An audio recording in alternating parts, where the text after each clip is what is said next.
Assalamualaikum warahmatullahi wabarakatuh. Anak-anak kelas 4 yang hebat, bertemu lagi dengan Pak Guru pada hari ini. Hari ini kita akan belajar tema 2, selalu berhemat energi, subtema 3, energi alternatif, mata pelajaran IPA. Sebelum belajar, jangan lupa anak-anak kita baca doa dulu. Anak-anakku, hari ini pelajaran kita, tujuan pembelajaran yang akan kita capai adalah kalian mampu mengidentifikasi manfaat energi alternatif dalam kehidupan sehari-hari dengan tepat. Kemudian tujuan yang kedua, kalian mampu menyajikan atau membuat laporan dalam bentuk peta pikiran dari hasil pengamatan tentang perubahan bentuk energi alternatif dalam kehidupan sehari-hari dengan sistem. Anak-anak, pernahkah terpikir oleh kalian, bagaimana jika sumber energi yang kita gunakan ini habis? Nah, anak-anak, sumber energi yang berasal dari minyak bumi dan gas merupakan sumber energi yang tidak dapat diperbarui. Artinya, sumber energi minyak bumi dan gas tersebut sekali kita pakai, maka dia akan habis dan tidak dapat kita perbarui lagi.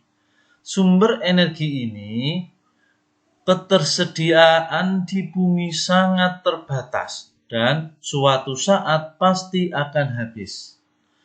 Oleh karena itu, kita sebagai manusia memerlukan sumber energi lain atau sumber energi alternatif untuk memenuhi kebutuhan kita. Apakah sumber energi alternatif itu? Sumber energi alternatif merupakan sumber energi yang bukan berasal dari sumber energi tradisional. Sumber energi tradisional adalah bahan bakar fosil seperti batu bara, minyak bumi, dan gas alam.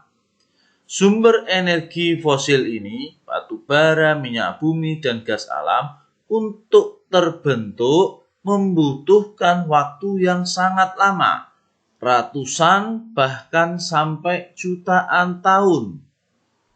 Oleh karena itu, ketersediaannya harus kita hemat. Nah, sumber energi batu bara, minyak bumi, dan gas alam ini berasal dari sisa-sisa tumbuhan dan hewan purba yang telah mati jutaan tahun yang lalu. Oleh karena itu, kita harus menghemat penggunaannya. Dengan cara kita mencari sumber energi alternatif. Nah, sumber energi alternatif yang kita kembangkan saat ini, ketersediaannya di alam tidak akan pernah habis. Sekarang, apa saja contoh sumber energi alternatif? Tadi sudah Bapak jelaskan bahwa sumber energi alternatif, ketersediaannya di alam tidak bisa habis. Meskipun kita gunakan setiap hari dan berulang-ulang, maka sumber energi alternatif tersebut tetap tersedia. Selain tidak bisa habis, sumber energi alternatif itu juga hemat. Kemudian selain hemat, sumber energi alternatif itu juga ramah lingkungan, tidak menimbulkan polusi. Dan juga sumber energi alternatif itu sangat murah. Nah, contohnya apa Pak sumber energi alternatif itu? Yang pertama, contohnya adalah matahari. Nah, matahari ini merupakan sumber energi paling utama di muka bumi. Hampir semua energi yang ada di bumi berasal dari matahari. Energi panas yang dihasilkan oleh sinar matahari dapat kita gunakan untuk memanaskan ruangan, memanaskan air, dan keperluan yang lainnya. Pada pertemuan yang lalu sudah kita bahas betapa pentingnya sumber energi matahari. Tentu kalian masih ingat kan?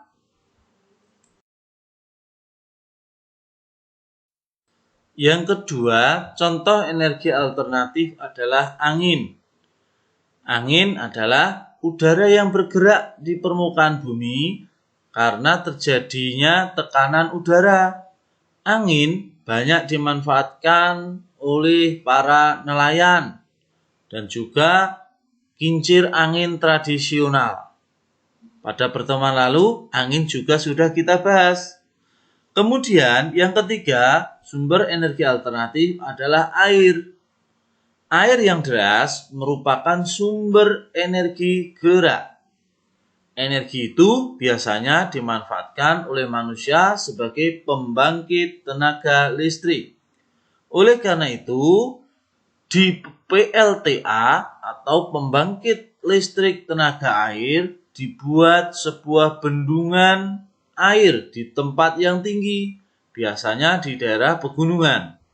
Air yang dibendung tersebut kemudian dialirkan menurun sehingga akan mengalir dengan deras seperti air terjun. Nah, aliran air tersebutlah yang digunakan untuk pembangkit listrik tenaga air.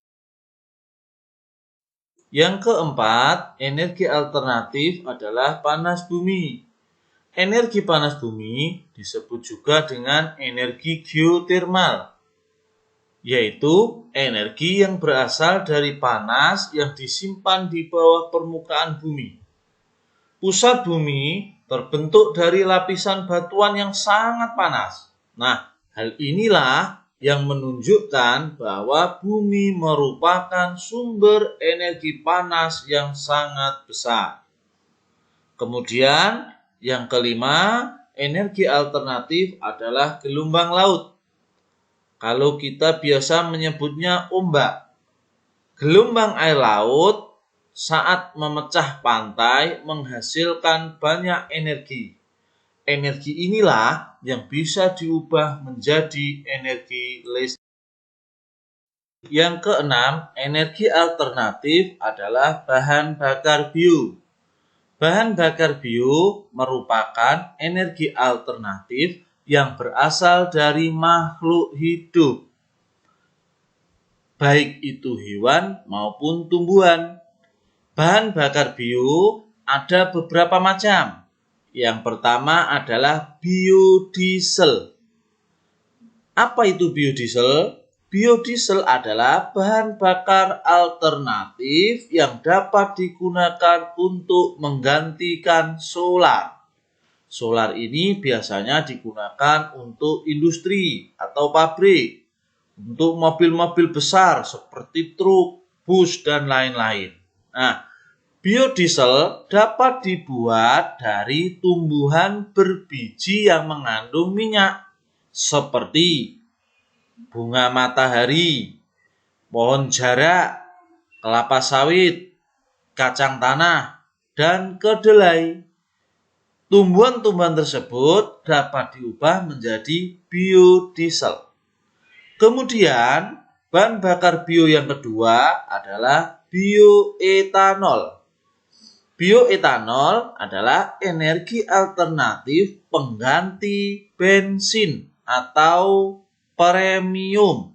Sekarang istilahnya selain premium ada pertalit, ada pertamax. Nah, bahan bakar tersebut, pertalit, pertamax, premium dapat diganti dengan bioetanol yang merupakan energi alternatif. Kemudian apa yang bisa kita gunakan untuk membuat bioetanol? Nah, tumbuhan yang bisa digunakan untuk membuat bioetanol adalah singkong, ubi atau ketela, jagung, dan sagu. Bahan bakar yang ketiga yang merupakan bahan bakar bio adalah biogas. Biogas adalah bahan bakar yang dapat dimanfaatkan sebagai pengganti kendaraan bermotor atau biasanya digunakan oleh ibu-ibu rumah tangga untuk mengganti bahan bakar kompor atau minyak tanah. Bagaimana cara membuat biogas ini? Biogas dapat kita buat dengan bahan kotoran ternak. Bisa kotoran sapi, bisa kotoran kambing. Kita kumpulkan kotoran-kotoran tersebut, kita masukkan ke ruangan bawah tanah atau lubang, lalu kita tutup. Setelah itu, biogasnya akan terbentuk dari kotoran-kotoran yang kita masukkan ke tanah tersebut sebagai pengganti bahan bakar kendaraan bermotor atau bahan bakar kompor. Anak-anak, itulah contoh-contoh sumber energi alternatif yang dapat kita temukan. Sekarang, bagaimana dengan energi listrik yang ada di rumah kita? Apakah energi listrik tersebut ada penggantinya? Selain energi alternatif yang sudah Bapak sebutkan tadi, ternyata ada energi alternatif yang tidak akan kalian sangka-sangka. Apa itu?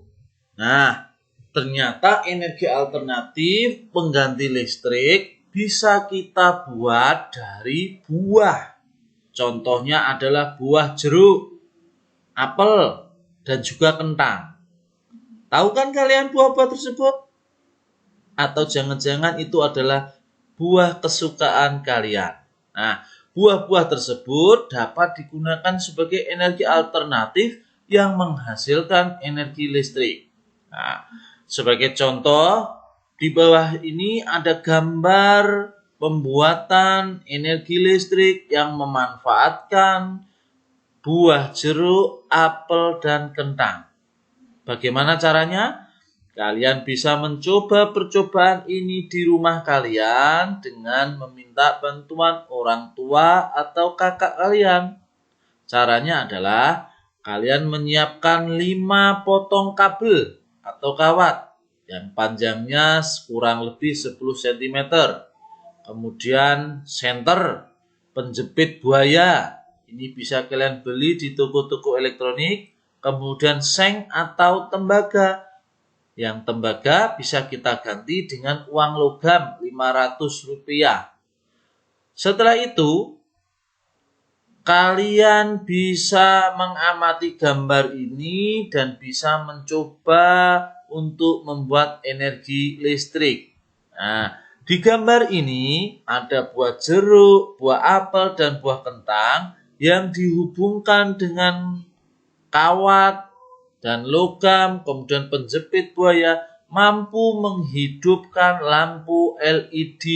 Ya, ada lampu kecil itu mampu hidup. Ini membuktikan bahwa buah ternyata juga dapat menghasilkan energi listrik.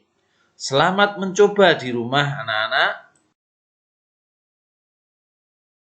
Sebelum kita akhiri pertemuan kita hari ini, anak-anak, Bapak ada sebuah tugas, yaitu membuat peta pikiran dari materi yang hari ini Bapak sampaikan.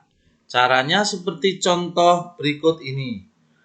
Di dalam contoh, ada sebuah kotak di tengah, itu adalah energi alternatif.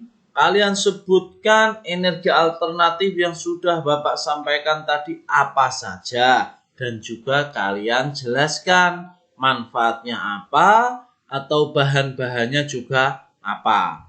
Jadi tadi Bapak sudah menyampaikan beberapa contoh energi alternatif. Kalian bisa tuliskan di kotak-kotak yang sudah tersedia. Kalian bisa mengerjakan tugas ini pada buku tugas atau buku tema. Demikian anak-anak pelajaran kita hari ini. Mudah-mudahan apa yang Bapak sampaikan dapat kalian terima dengan baik, kalian pahami dengan baik, dan menjadi ilmu yang bermanfaat. Sekali lagi, belajar tidak harus di sekolah. Belajar dapat dilakukan dimanapun kalian berada. Karena pandemi COVID-19 ini masih sangat banyak, anak-anak, Bapak berpesan jaga kesehatan dengan cara cuci tangan, pakai masker, dan jaga jarak. Akhirnya Bapak ucapkan terima kasih anak-anak. Wassalamualaikum warahmatullahi wabarakatuh.